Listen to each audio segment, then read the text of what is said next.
J'accueille Valérie Guérin, bonjour. Bonjour. Vigneronne et propriétaire du domaine Les 1000 Vignes dans le Languedoc. Alors vous n'êtes pas à Carcassonne, mais bien dans les studios d'Europe 1. Mais cette colère, est-ce que vous la partagez, cette colère de ces manifestants-là à Carcassonne? Je la partage, je la vis aussi. C'est vrai que la consommation en France a nettement chuté. Les surfaces plantées sont importantes, probablement trop importantes, puisque maintenant on a des aides qui vont arriver pour arracher, des primes à l'arrachage qui sont pas très élevées, 4 000, 4 500 euros en France, c'est rien. Il y a une paupérisation de l'agriculture, de la viticulture. Il y a une consommation donc qui se réduit et une concurrence qui se renforce. On le voit même en Chine. Les Chinois sont venus apprendre chez nous, prendre parfois notre savoir-faire et aujourd'hui on voit ils savent quasiment faire du cognac.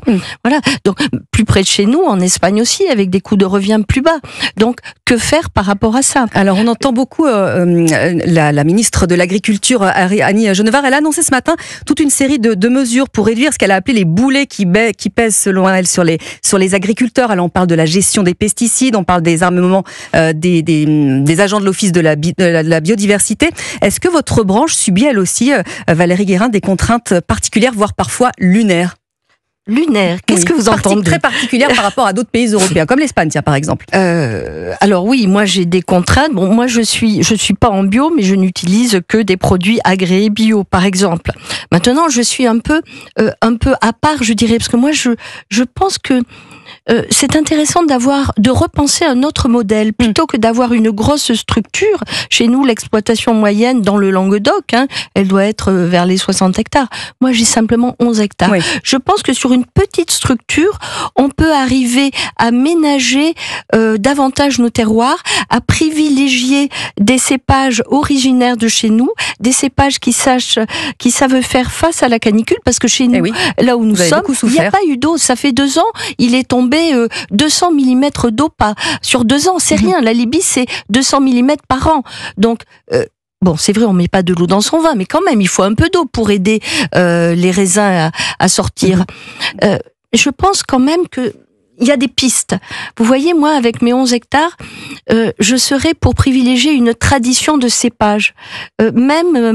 Je dirais que j'ai un conservatoire de cépages qui sont devenus rares. Le Lieu-d'Honneur-Pélude, par exemple, c'est un très beau cépage qui a quasiment disparu de nos coteaux et qui, pour autant, fait assez bien face à la canicule. Certes, donc il faut se réinventer perpétuellement. Il faut se bouger. Je pense que c'est une façon de se bouger la tête, ce qui nous tombe dessus.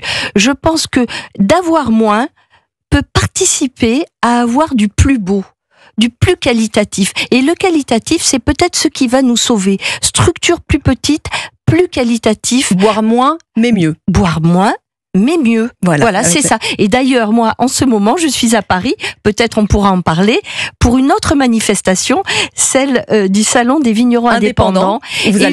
Vous allez à la rencontre, parce que le vin, c'est avant tout du lien, bien évidemment. Oui. Et on est content d'avoir partagé ce lien, même si ça n'a duré que quelques instants, avec vous, Valérie Guérin, puisque vous êtes vigneronne et propriétaire du domaine Les 1000 Vignes dans le Languedoc. Et donc, bon séjour parisien à vous. Au Salon des vignerons indépendants. Salon des vignerons, porte de Versailles, si je ne dis pas de bêtises. Stand C comme c'est chouette, 87. Et c'est jusqu'à demain.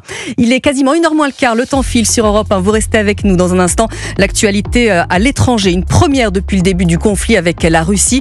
Volodymyr Zelensky ouvre la porte à une perte temporaire de territoire. À tout de suite sur Europe 1.